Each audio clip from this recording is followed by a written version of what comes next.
Gading sang anak Gempita Nora Marten alias Gempi, tumbuh normal. Mantan istri Gading Marten, Gisela Anastasia merahasiakan kasus video asusila yang menyeret namanya dari jangkauan putrinya tersebut. "Saya ingin Gempi tumbuh normal tanpa mendengar informasi-informasi tak perlu," kata Gisela Anastasia. Setahun berlalu, Giselle tetap merahasiakan kasus video asusila yang menyeret namanya dari jangkauan putrinya, Gempita Nora Marten alias Gempi. Hal itu dilakukan aktris berusia 31 tahun ini demi kebaikan sang buah hati sekaligus demi menjaga tumbuh kembang sang anak di masa mendatang. "Belum kalau ini, kasus asusila, kan dia enggak dengar dari mana-mana," kata Giselle di Polda Metro Jaya, Jakarta Selatan, Jumat tanggal 10 Desember tahun 2021. Kini Gempi memasuki usia 6 tahun. Gisela mengaku senang melihat pertumbuhannya.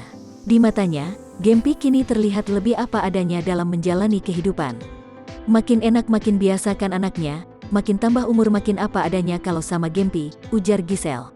Seperti dilansir di tribunnews.com, Giselle bersyukur terkait video asusilanya, polisi memberi kelonggaran waktu pemeriksaan yang sempat jeda hampir setahun.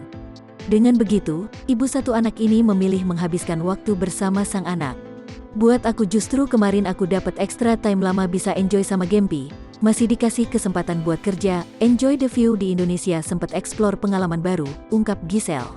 Kendati demikian, Giselle akan kooperatif menghadapi kasusnya, dan siap apabila polisi memanggilnya kembali untuk dimintai keterangan tambahan. Kekasih Wijin ini juga mengaku mempergiat ibadahnya serta mendekatkan diri pada Tuhan pasca tersandung kasus hukum. "Udah lebih berdamai sama keadaan. Kan juga udah lebih membangun koneksi dengan yang di atas jadi lebih enggak panikan," ucap Giselle.